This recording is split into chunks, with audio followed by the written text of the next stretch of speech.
Bienvenue sur le podcast Nourrissant. Je suis Mélanie Notary et j'accompagne mes clients à construire une vie personnelle et professionnelle nourrissante, joyeuse, fluide et profondément vivante. J'aime penser mon entreprise comme une fabrique de vie et de voix singulières. Le podcast Nourrissant, c'est un rendez-vous tous les vendredis à partir de 5h pour nourrir votre quotidien de réflexion, de partage d'expériences et de rencontres inspirantes pour stimuler la vie qu'il y a en chacun de nous. Bonjour à toutes et à tous, je suis ravie de vous retrouver pour un épisode où j'ai envie de parler d'expérimenter le quotidien, comme vous avez pu voir dans le titre.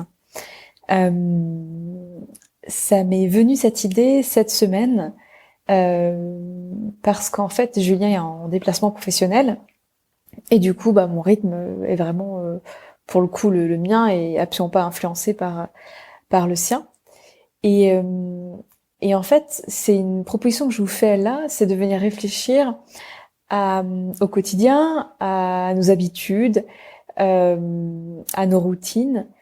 Et souvent, en fait, cela vient conditionner notre façon de faire, notre façon d'être.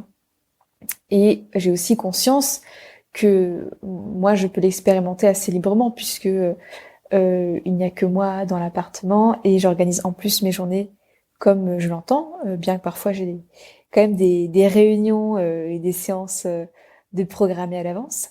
Mais voilà, je n'ai pas d'enfant.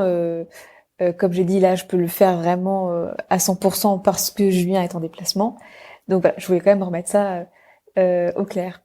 Mais quand je parle d'expérimenter le quotidien, ça peut être justement de prendre de la hauteur et d'observer nos mécanismes et aussi accepter que peut-être qu'il y a des choses qu'on fait qui sont pas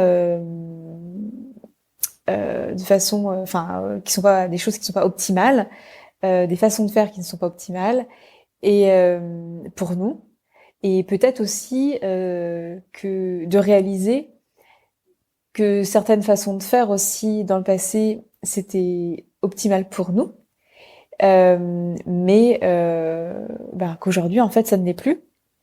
Et même au-delà de parler du passé, je pense aussi que en fonction des saisons, peut-être qu'on peut aussi avoir envie de changer de rythme et c'est complètement ok. Et ça aurait du sens comme ça. Mais voilà, je voulais vous amener à questionner un peu vos rythmes et ces façons de faire et en fait juste de faire un bilan et d'observer ce qui vous convient encore, ce qui ne vous convient plus et surtout ce que vous avez envie d'expérimenter.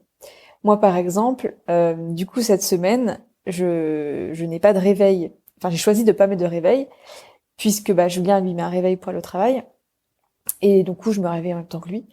Mais je sentais le besoin d'expérimenter le fait de pas avoir de réveil et surtout de ne pas avoir le portable dans la chambre. Donc je le laisse bien loin dans la salle à manger. Et comme ça, quand je me réveille, déjà je me réveille naturellement, à l'heure que je veux. Je m'en fiche de l'heure à laquelle je me réveille. Et en fait, je vois que de ne pas ouvrir tout de suite mon portable, déjà d'une pour éteindre l'alarme, puis d'aller scroller de ce qui se passe, des mails, d'Instagram, blablabla, eh bien, ça me fait vachement de bien. Au contraire, par exemple, en ce moment, je suis vraiment en train de restructurer mon activité, de me poser des grandes questions pour avoir des fondations très solides. Donc, j'ai beaucoup travaillé sur la cible de mon entreprise, sur la mission, la vision. Et en fait, j'ai un carnet à côté de mon chevet dans lequel je pose des questions pour en fait construire tous ces thèmes fondamentaux pour construire vraiment des fondations solides pour une entreprise.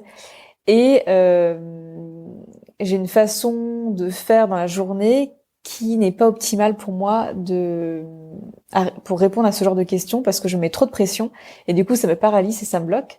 Par contre le matin au réveil, c'est très fluide parce que je sais pas, il y a une pureté, peut-être je ressens pas la pression et au contraire j'écris et sans problème.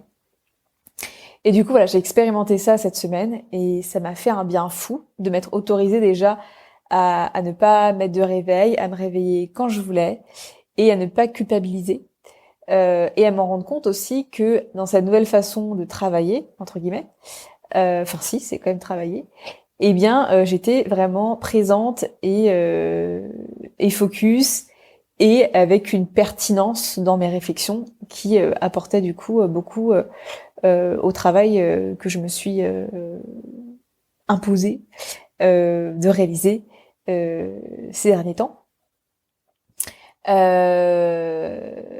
Euh, et du coup, voilà, je trouvais intéressant de vous partager tout ça. Non pas que c'est comme ça qu'il faut que vous fassiez, mais parfois, en changeant une façon de faire, ça peut aussi venir débloquer des problématiques, des blocages que vous ressentez.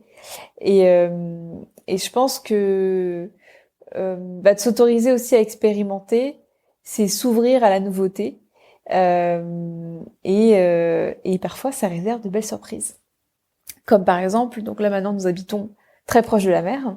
Donc nous avons une très belle plage et grande, grande, grande. Et en plus, on est dans la Bretagne du Nord, dans les Côtes d'Armor. Là-bas, les marées hautes et basses sont assez hallucinantes. La marée basse, elle est vraiment très, très basse. Du coup, depuis qu'on est arrivé avec Julien, souvent tous les jours, ou même quand je suis seule, on va se promener ou je vais me promener.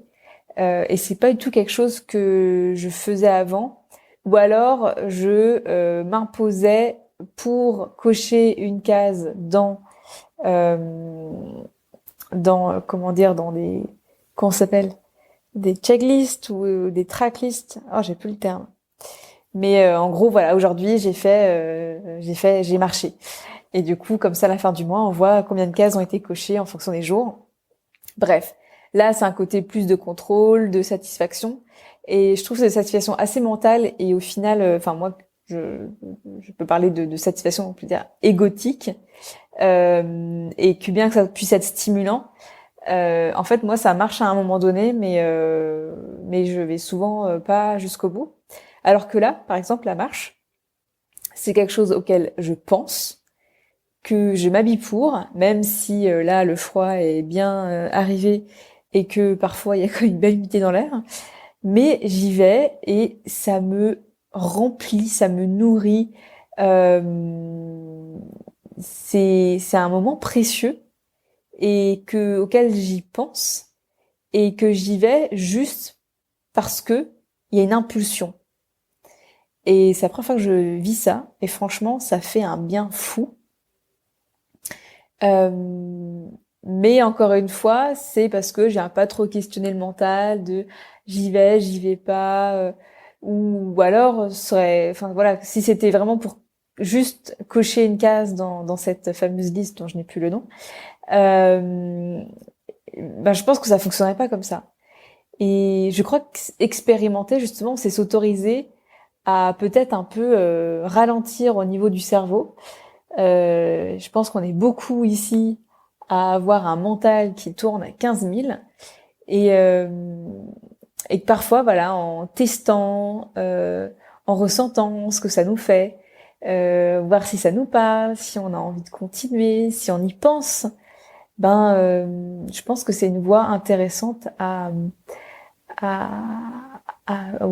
expérimenter, à développer, en tout cas à apporter une certaine curiosité et le recul nécessaire du coup pour observer ce qui vous convient, ce qui vous convient pas, ce qui vous convient plus, et à vous autoriser aussi à lâcher le passé. Euh, je sens qu'il y a une grande invitation en ce moment par rapport à ça. Euh, S'autoriser aussi à être qui l'on est aujourd'hui sans être trop teinté de ces différentes identités qu'on a pu être, qui nous ont servi.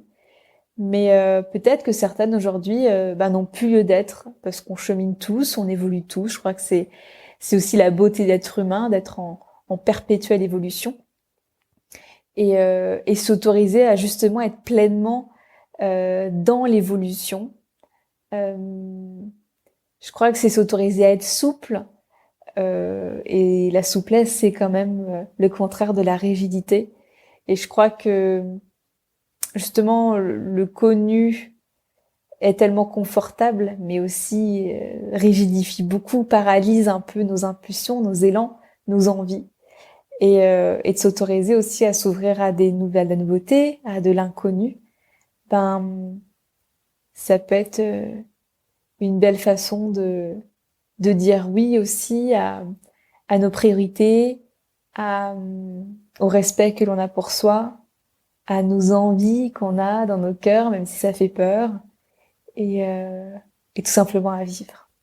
Alors, grande question, qu'est-ce que vous avez envie d'expérimenter aujourd'hui? Merci pour votre présence. Si cet épisode vous a plu, je vous laisse tout de suite aller lui mettre 5 étoiles, un cœur ou un avis, et vous abonner pour être informé des prochains épisodes. C'est comme cela qu'il grandit et que mon travail est mis en lumière.